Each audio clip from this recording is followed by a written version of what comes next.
Hi, my name is John, and I interview people who've had near-death experiences so that I can share their stories with you and also prove that there is no such thing as death. So, while on our way to a near-death experience conference, Lorelei actually had a near-death experience, and this is not the first rodeo. She's had others prior to this. I will let her explain that to you. The story of Loreli Drache coming up. Please subscribe. Thank you. Thank you for holding space for us to share My our pleasure. experiences. I'm so happy to be here. So it's a real pleasure to have you on. I'm just going to give you the floor, and you can talk about this possible sixth one that we were discussing earlier on. So the floor is yours. This particular one happened at the IANS conference in Washington, D.C., the September of 2023. But this particular flight, the pilot landed like nose down to the fact that we all flew forward, and it literally felt like my brain hit the front of my skull. And I have a history of concussions, so I'm sensitive anyway. And so I was having really bad headaches and kind of felt floaty, disassociative. And if anybody's ever been to an IANS conference, the energy is very, very high there anyway. So you kind of feel almost half out of body anyway. So I didn't think too much of it other than like, I'm like, I need to lay down. Well, my friend was reading some things to me. She was actually reading about the arcana that my daughter uses. They have a tarot set and everything else.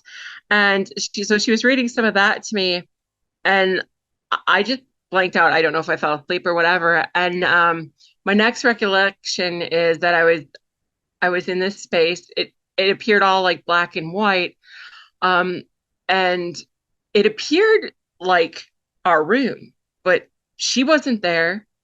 And like I said, the room was black and white. And the only parts I really clearly remember is that this, um, unlike all of my NDEs, never had a tunnel. This huge tunnel of light opened up. And I remember there being some being there with me. Right as I was like, oh, I get to go home. Oh my gosh, yeah, like I was so excited. I was like, whoa, I'm going home. I know that light.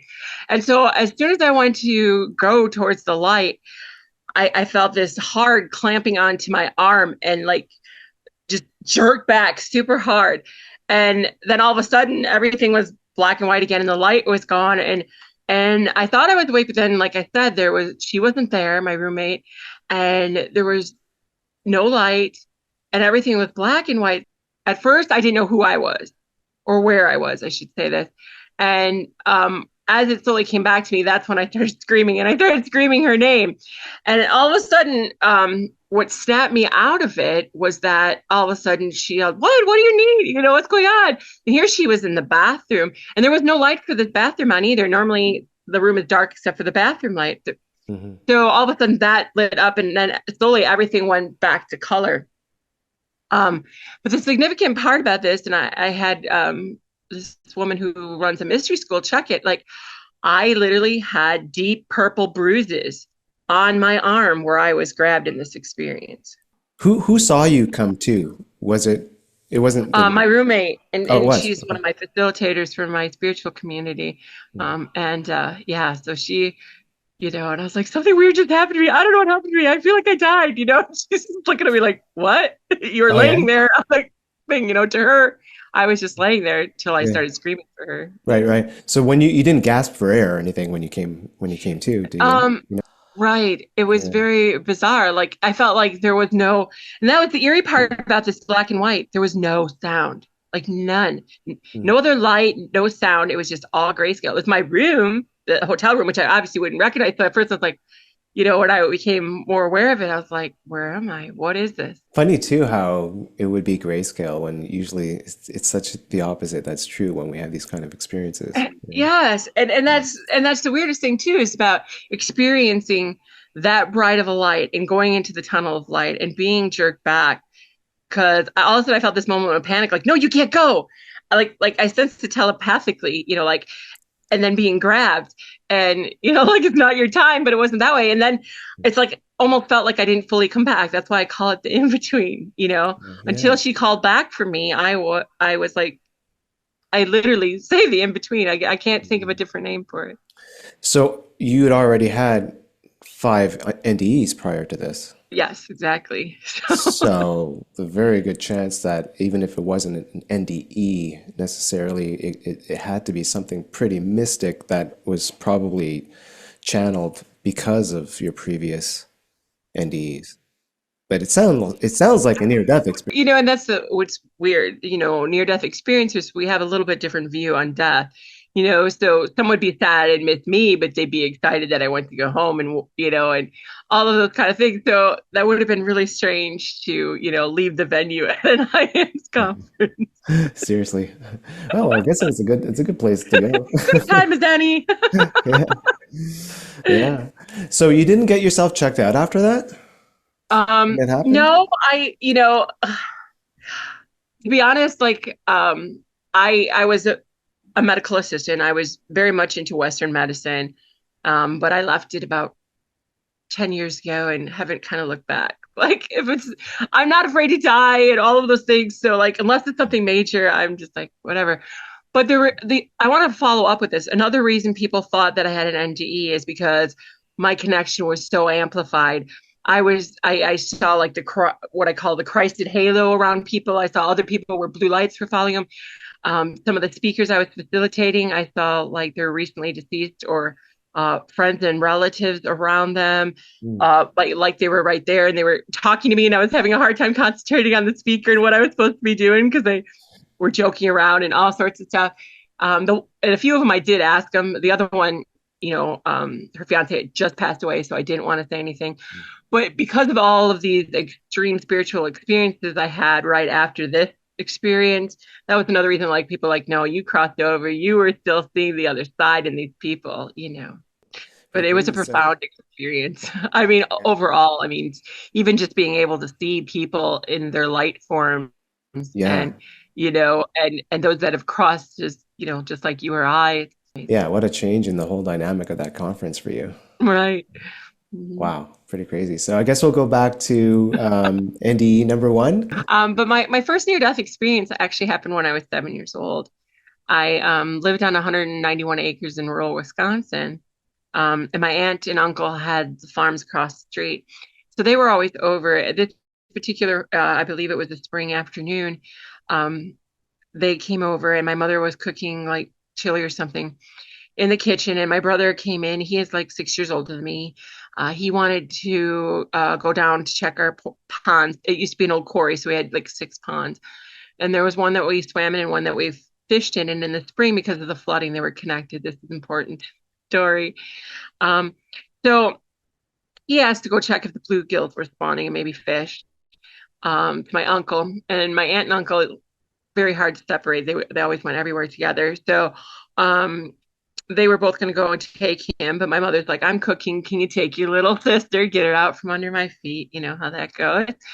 And the pond, I want to say, and this is important as well, is like about a mile away from the actual house. So I believe we walked down there that day. And there's two entrances. There's the entrance to the first one where the bluegills were spawning, and then the swimming hole. So my uncle and my brother stopped at the spawning area, and I asked my aunt if she would take me down by the swimming area, and there was a small pond next to it where the frogs spawned. So that was my favorite area. They had built like a makeshift pier with planks or pallets. I can't remember, but it did have these logs like on the end, and there was a little bit of an embankment. So I went down there. Um, I did not know how to swim, and my aunt was afraid of water. She did not know how to swim. Right, bad combination.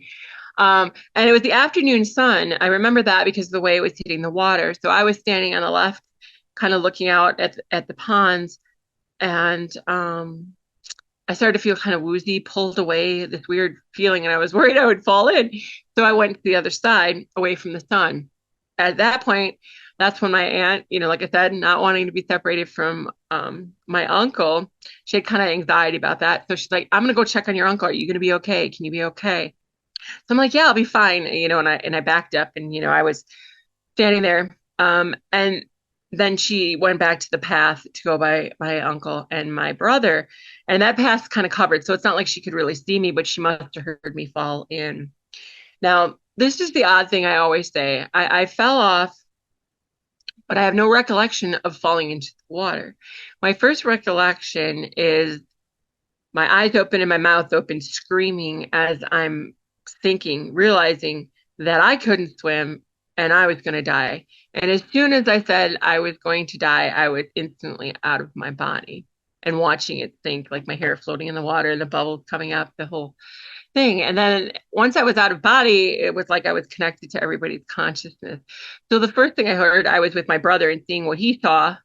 And he was saying, "Oh, can I?" He must have heard my aunt. Like I said, they must have heard me falling. And he was like, "Can I swim to her faster or can I run to her faster?" And in spirit, you still have kind of your personality. I mean, I was still in the earth venue and I was like laughing because I was like, "You can't do either that fast." I mean, I was literally found it comical. And then my consciousness connected with my uncle, and he was thinking thoughts of like, oh my God, what happened? Like you were supposed to be watching her, they're gonna blame us, all of these kind of things, and trying to get to me. My aunt, and then I went to my aunt who was close to me. I don't know why I went to my brother first, but I went to my aunt, and she was thinking, the same thing, as well as how could she save me without us both drowning? Because she was thinking if I grab this, that log at the end, that maybe she could like scoop me in, reach out far enough to like grab my hair or something and pull me in. If she could just get down there without falling in. So she was very scared. As far as I understand it, that's kind of how they brought me in, and then my uncle got there in time to drag me. But from there, as soon as I checked with all of them, I went like farther up in the sky, and I no longer could just see the pond. I saw like for miles. So then I connected with my mom's consciousness, and that's where the distance plays in. And she was thinking, did they catch anything? And she was cooking, and I think she was at the stove and then moved to the sink while I was with her. And she was wondering if we caught anything and like what time would we be back, so if supper would be ready or not, kind of thing. So once I checked on her, I was like gone in the sense of like I was no longer in this plane. I was in this other sphere of most of my experiences had this for some reason, like a white mist, like almost felt like clouds. And I could tell there was somebody with me, like a guide or something to my left, but I couldn't see them and I didn't see anything of my own body. It was just like consciousness. Um, and and there was this huge archway off to the left, like it was way above me and looked really huge. Like I felt like an ant in this place. That's the only way I could say it. Like I felt so minuscule compared to everything that was there.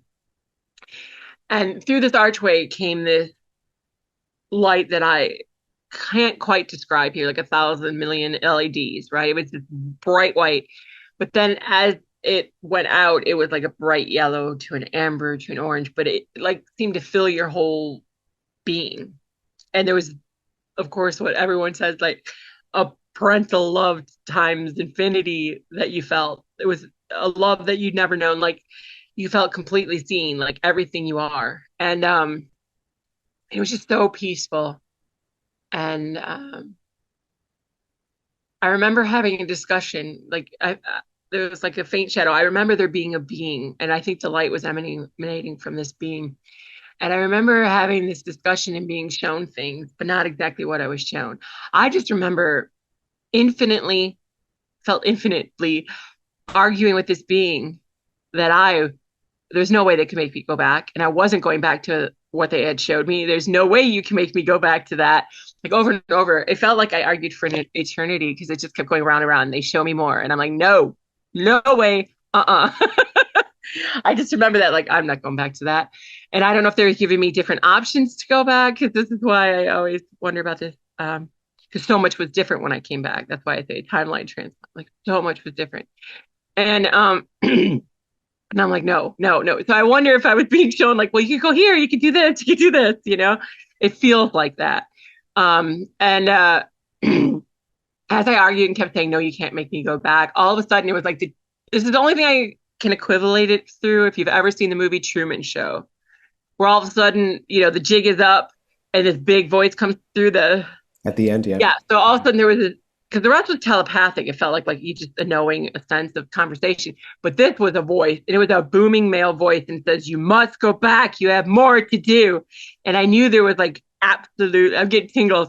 There was absolutely no arguing with this voice. It was like, yes, like I was bad, like I felt tiny.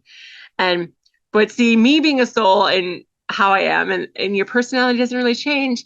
I'm a little stubborn. I was like, oh, well, they can make me go back to my body. They can't make me get in it. I'm not kidding. And so like, so I go back to my body and I'm watching it, and like they had it laid on its side, and we're checking, and there didn't seem to be any ill effects. I wasn't puking up water or coughing or any of this. I just was completely silent, but that's probably because I was disengaged.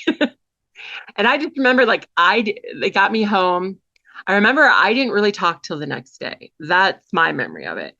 And I remember specifically the next day when I finally was talking, and we had those old Victorian captain type chairs, the wood ones, because our house was like 200 something years old, and so my mom had the Victorian furniture there, and it was at the end of our stairwell. In old houses like that, they have a door to the stairwell, and I was sitting at the end there, and I looked at my brother, and I asked him, I said, "Why did you think you could swim to me or run faster?" I mean, you should have seen, let's see, if I was 7 and he's 13, I was, yeah. And so like his jaw dropped, he turned white, and he's like, what? Why? And he went and yelled, I think, for my mom. So I remember then having a discussion with mom. Like I knew I had died, and I was telling her what everything happened. Um, but it really freaked them out. Like I said, things were so different after that, and I was so different. Um, that I really feel like there was some sort of switch there. And my family, just because I think maybe I was different and they sensed it, like I could always tell, like almost like they couldn't lie to me, or I could sense if they were lying. And it really was disconcerting to them because everybody at that time, 1970s, like everybody was still wearing a mask. They were religious maybe, but not spiritual in this sense. So like my mom used to say I was like tactlessly honest after that. Like if I'm like, no, you're lying, because I knew they were lying, or I say the truth, or like, why aren't you telling them that, and or the term back then, devil's advocate, because I could always tell people's motives and what they were really about and what they were really thinking. So if somebody accused them of something, I was always standing up for people and different stuff. So like I became more like the black sheep, as people call it, because I just didn't fit into my family, and my brothers started calling me the mailman's kid, and things like that because I was just so different. They were a farming hunting thing, and after my experience, I just couldn't tolerate that, and the drinking and the partying and just the lifestyle that as we aged, and I started having prophetic visions. Most of my everything I would experience like with deja vu for like the next 5-10 minutes. I've come to learn that's more like the mile markers, like you're on the right path, you're on the same path, you're where you're supposed to be. But back then it was very disconcerting because I'd know what would happen for the next 10 minutes, or oh, this is going to lead to a really bad situation. Okay.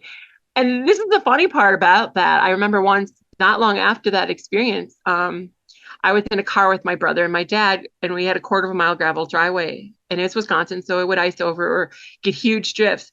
And I remember ducking and hiding under the seat. And my dad insists this is why he hit the pole, because he was checking for me, but I knew we were going to hit the pole. But Right. just to show you, like I must have known it was going to happen, so I hid. And he says he hit the pole because I hid. But if I hadn't, I would have flown over. I wasn't buckled in and everything because they both smashed their heads into the thing, and my brother got his face all messed up. So if I hadn't have ducked, that would have happened to me. But that's what they showed me. It was a weird butterfly effect. I was like, no, that I knew, and I was hiding from the accident before it happened. Wow. Yeah. So just weird things like that made me a little odd. Um, and my mother kind of became my filter. Like if I saw something that was supposed to happen to somebody, she'd find a way to tell them without telling them. Later on, she confided into me that, my dad had some abilities and could see and interact with spirits and things, but he never wanted anybody to know, you know, didn't want them to think he was crazy, those kinds of things. 'Cause some of them he would see as clear as you as me and interact with and not realize they were gone until they disappear. It amazes me how you were given like such flexibility. I mean, they were stern, you have to go back, but so many people Oftentimes people will be like, "Poof," like forced back without any choice at all, you know? So, but it's like they let you argue with them. It's cool. Well, yeah, I just thought that was interesting as far as Yeah. that, but it makes sense from other things I've found out since. But Uh, um, it's interesting in the sense too that for about a year I didn't feel like fully connected to my body. Like I was with it, kind of like, In and how out, right? Like I've, on one side. yes, how I've, seen like incoming souls, people becoming pregnant. It's the same thing. They hang out or even check them out years in advance or are around them until they're born. And it was kind of like that. I was with my body, but not, yeah, whatever. What happened in NDE number two? My grandmother, who was deceased, came to me in what I call a visitation about a week or 2 weeks, I think, before my NDE. And she had shown me sitting in a clinic. I had become pregnant and we had tried for years, weren't able to. I had finally become pregnant. And she showed me in the clinic that I go to in the waiting room. And then she showed me a calendar and she goes, I'm so sorry. This baby is not yours to keep. There will be others. You'll be okay. Just remember you're safe. You'll be okay. You'll have more. Everything will be okay. And on that day, I was babysitting my nephews and first cousins with my husband. I forget where they were, where their parents were that day, but I was babysitting them, and I had extreme pain, and I was starting to bleed out. So my husband called my mom, and they took me to the ER. Um, I knew the baby had died. I should say this. The doctor wanted it to naturally allow me to pass it naturally. Because at 5 weeks, I heard the heartbeat, but then the next appointment, there was no heartbeat. Um, so they at the ER determined that I needed an emergency DNC because the amount of pain and bleeding. But they didn't have a lot of medical knowledge on me. There wasn't a lot of time. So they gave me too much anesthesia and I quit breathing. And the doctor said I was bleeding out. I happened to work there at that time at that hospital.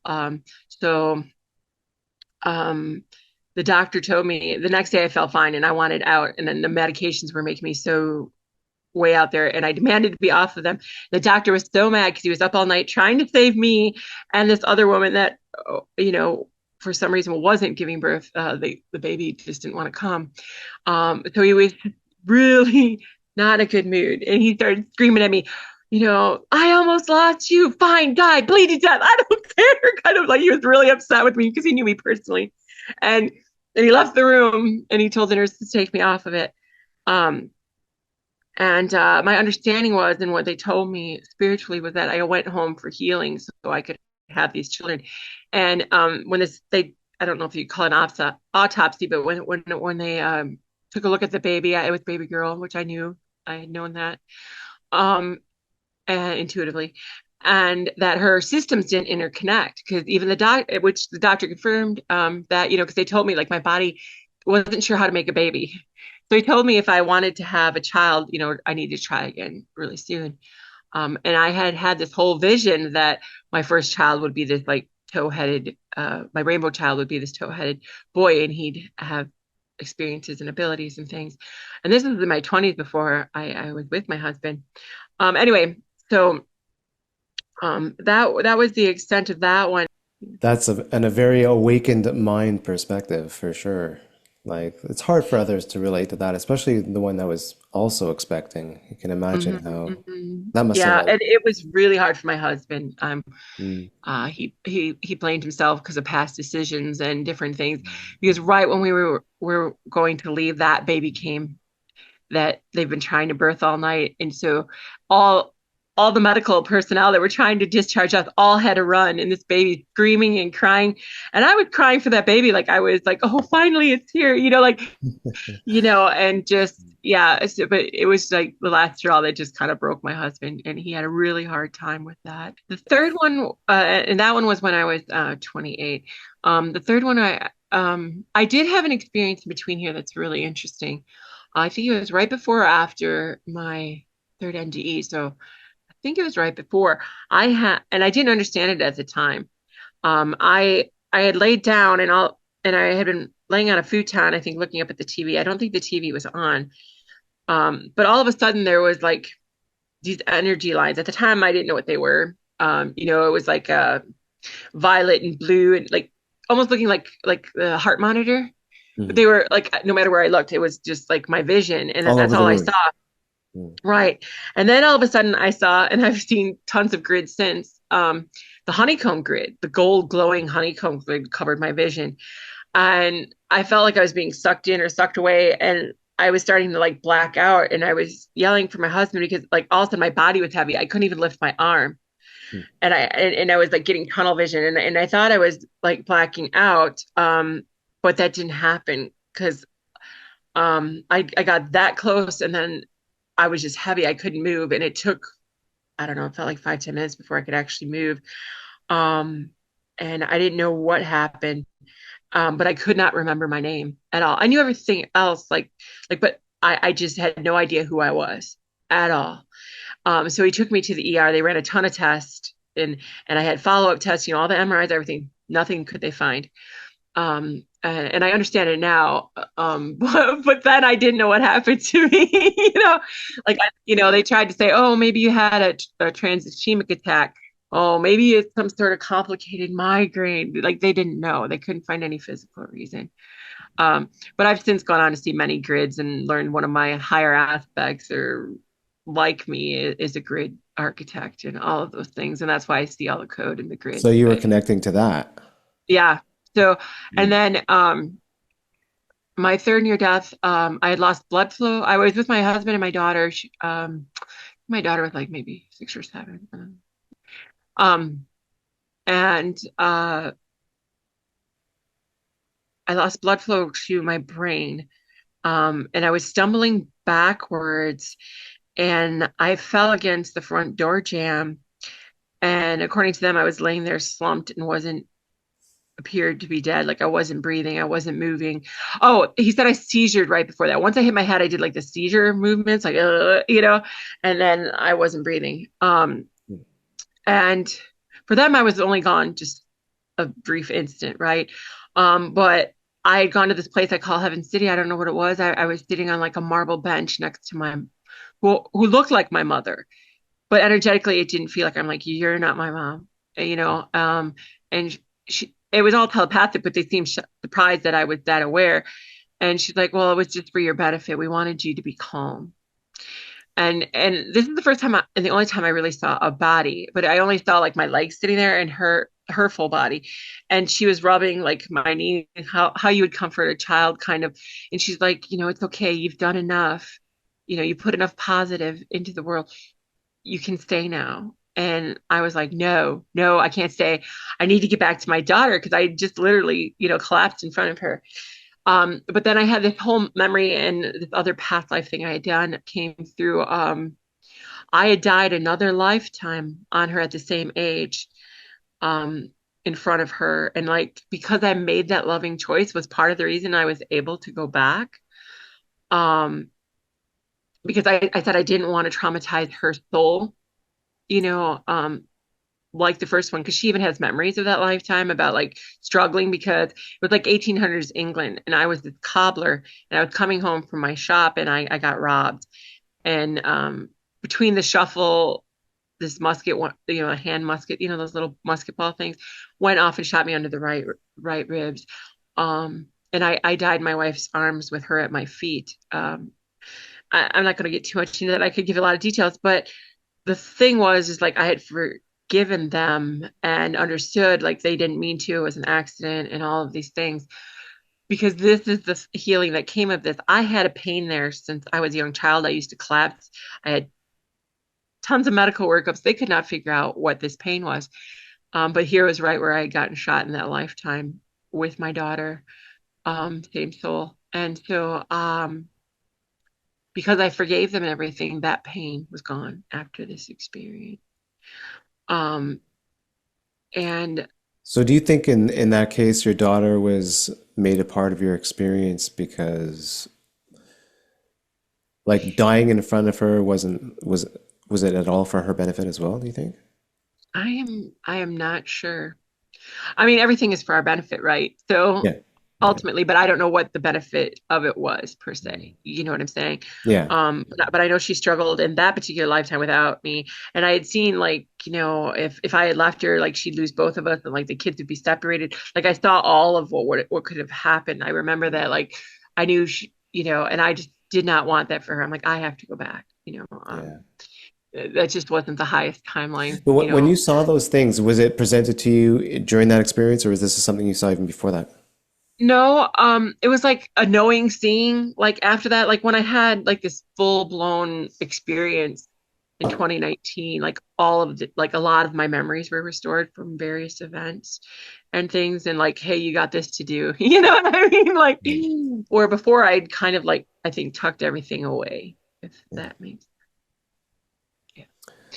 Um, And so at this and point, you're what, in your late 20s or this is about 35, 36. 35, 36? And were you talking about your experiences with other people at this point, or was it still something you kind of kept quiet No, about? I hadn't really, once in a while if I sensed somebody that, that needed something, I'd be like, this isn't the end, but Mhm. not really. I didn't talk about my experience openly till I did Jeff Maher in 2021.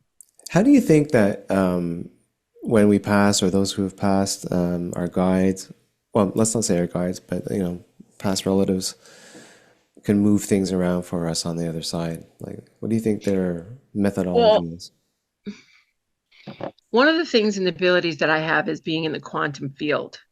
So I can see the past, present, future all at once. So I know when to intervene for a soul. I've been told this by even other intuitors. There are people like, what are you? What do you do? you know um and that's literally what spirit can do. Like they can see what's coming and whatever and maybe shift things. I always laugh because you know how they say there's ghosts, and I've even seen where I've ghosted my own timeline. Like I've moved something, hid something, done something to shift things. Like, oh, let's say you lost your keys, you get so mad but you missed an accident. Those type of things, like they're always kind of shifting things for your highest good. Sort of the Fae. I will admit that I've seen them. I've interacted with them. So is my daughter. Like the Fae will sometimes do that too. Sometimes to be playful, but sometimes to help you, especially to slow down, not take things too seriously, and be playful and joyful. My mother comes through about that a lot. Like we are here to find our joy, our bliss. When you're in that moment Mm. of pure joy or bliss, like for me, that's dancing, where you're not having those thoughts. You're not looking back to the past because that is pulling the energy forward, saying you want more of that experience. You're not worrying about the future, which when we do that, we're putting energy into what we don't want to experience. So if you're in that moment of now, that moment of joy, you're you're in line with the divine flow and pure creation. You stop creating chaos. That was, part of the things I was shown in that 2019 thing with Christ consciousness. Yeah. My fourth near death experience, what led up to this was I was having autonomic nervous system issues because of some of the autoimmune issues I have. So I was having problems where I'd like literally freeze up, or I couldn't breathe for a second, couldn't swallow or turn my head, something, weird like that. Happened like two or three times before the week before this happened. Um, and I even said I didn't feel right when I went to go to bed. And what happened was, is I stopped breathing in my sleep. I don't have any idea how long, other than what happened after. But instantly I was in like this place that was all like mist again, right? I knew my husband and my daughter were to the left of me. I saw them for a brief instant. They weren't a part of it, but like my whole, what you would call soul family was there. And I was kind of answering to the person that I know to be my twin flame. And another dear friend who was off to the right, she was there. So I was mainly interacting with them too, but there was other beings that I could sense, like it was just their energy there. There was many beings. Um, and I call it being kind of called to the principal's office because instantly, and this was kind of this is what was weird. It felt like my conversations with them both were simultaneous, with the lady and with the gentleman.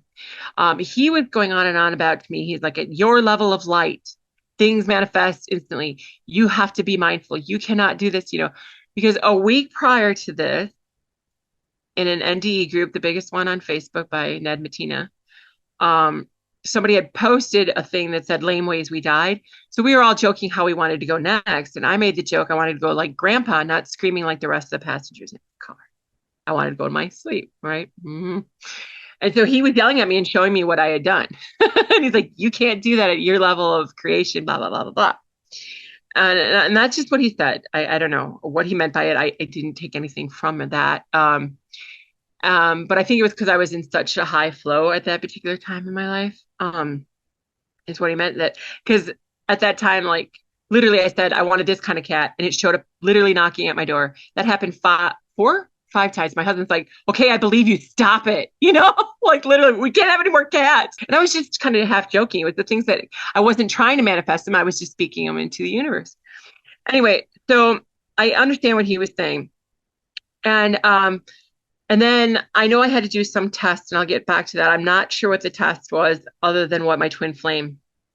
This was like a shared death, except I was one that died, and my two friends that were the main speakers both experienced my death on this one. So anyway, that was going on with him, and he was telling me all about the power of words and intentions and how things are created here. And so that was the information I was supposed to bring back. But meanwhile, she was like, if you want this body, you have to get back in it now, right now. And I'm like, and I said, I work many lifetimes to see what's going to happen. Get me back in my body. I want my body. I want this body. So she was like, well, and this is the weird thing. I've heard it in only one other near-death experience. Like my body was not responsive. It was literally dead. Okay. So I'm like, and then we called it a vehicle, because I'm like, how do I get in that vehicle? How do I start this vehicle? And she told me I had to swallow. And and that didn't make sense to me, but I was supposed to put the intent to the body to swallow, right? And but I don't recall swallowing. But anyway, so as soon as I did, and that's when I like gasped for air. I was like, like that. And then literally as soon as I did that, it felt like a horse kicked me in the chest. Like as my heart started again, it literally it was like, I can't describe the pain. And then she's like, okay, you're in your body. She's like, now, but like I said, they were calling it a vehicle. And then she's like, do a systems check. Can you feel anything? I'm like, I can't feel anything. I can't do anything. I can't move.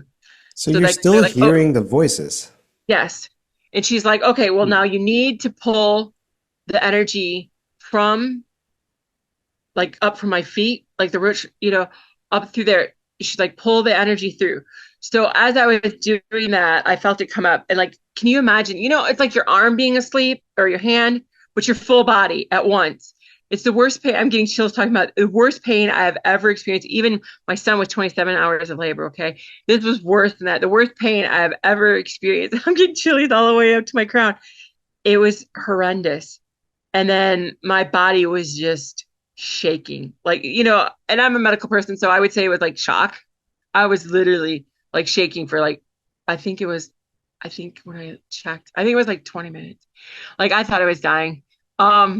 Or like all over, and I'm like, what the hell just happened to me, but then the person I know to be my twin flame, who was the main person in there, he's like, what happened to you? He can always tell in mirrors my injuries and everything else. He can always tell where my energy is or people I'm connected to. He just has that ability. And he's like, you left the venue, what did you do, what happened to you? He's like, I remember having to do some tests where I had to drink from your body to restore you and all this stuff. He's like, what happened to you? So he knew it happened to me. And then my other friend, who was the one I was restarting my body, she's like, and she contacted me too. She's like, I saw you laying dead in your bed. What the hell happened? They both contacted me the next day. So then I knew for sure it was real. I mean, I knew it was real, but you know what I'm saying? Like, I couldn't believe I had died again, right? So kind of thing.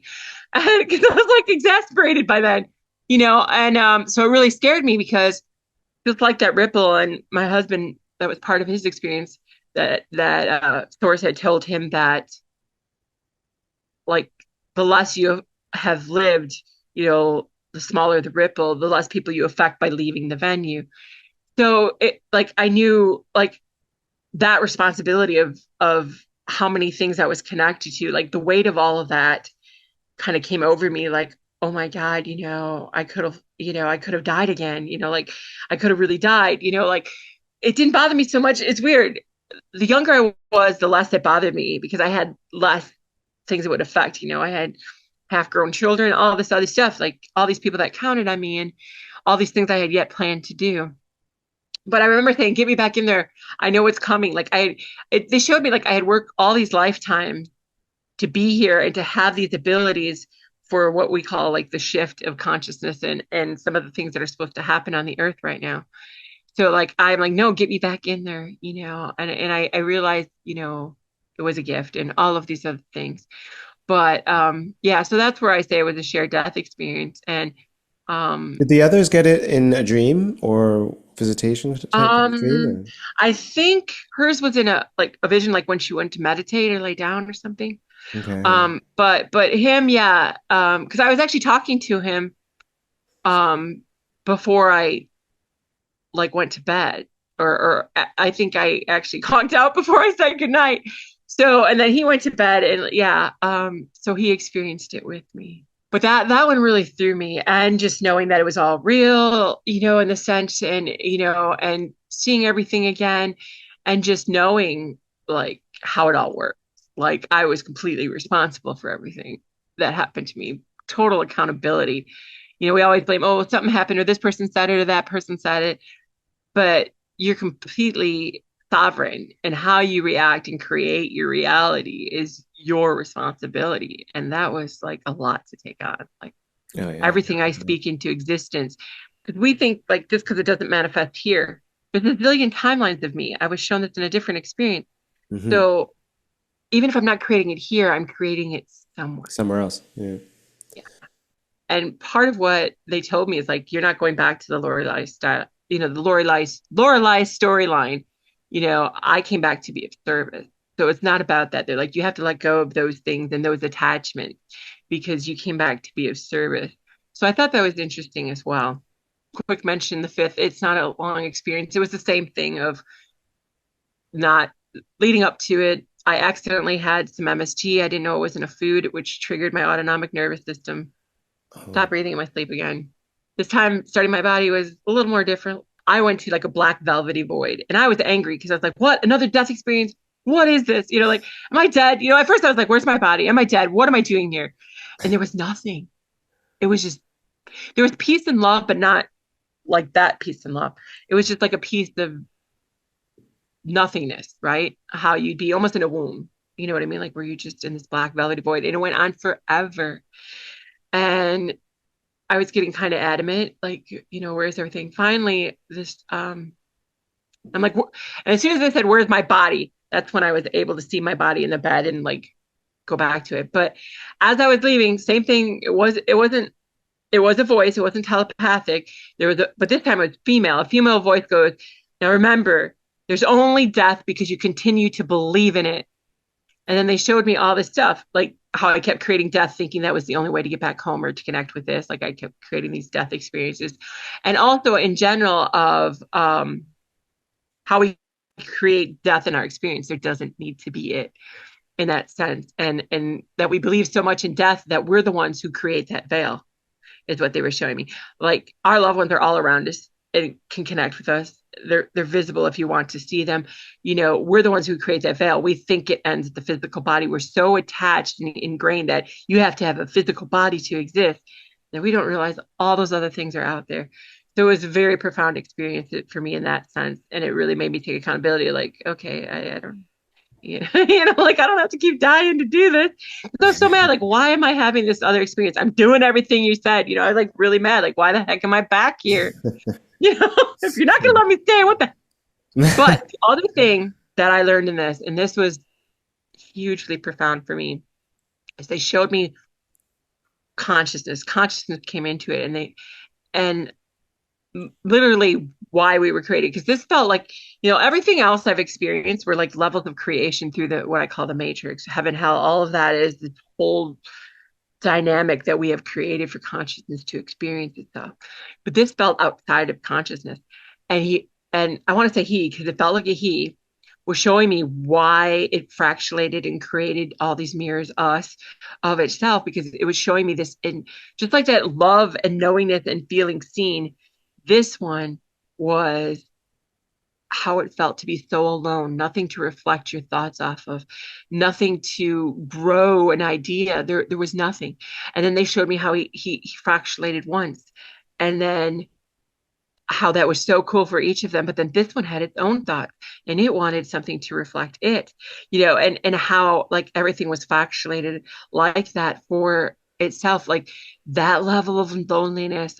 I understood then why I chose to incarnate. I never wanted to go back to that space of no creation, nothing but just peace, because it was just a loneliness I can't even describe. And so I totally understood why it created me, and I was having these experiences for it to grow from. I don't know how else what terms and pronouns to use, but just so you understand. And Mm. and that just made me like so humble and so grateful, to be embodied. That I never wanted to like keep creating my death. Do you know what I mean? Like Yeah. I was Yeah. here to create these experiences, and everything expands from it. And it's such a beautiful gift. Thank you for that. You're Much welcome. appreciated. And it's been a real joy having you on the show. And I hope you'll come back because I think that we can talk about a lot of other things as well. I'm so excited. Thank you so much, John. And thank you for the wonderful conversation today. I appreciate it. Have a great All day. right. Take care, John. You too. Thank you.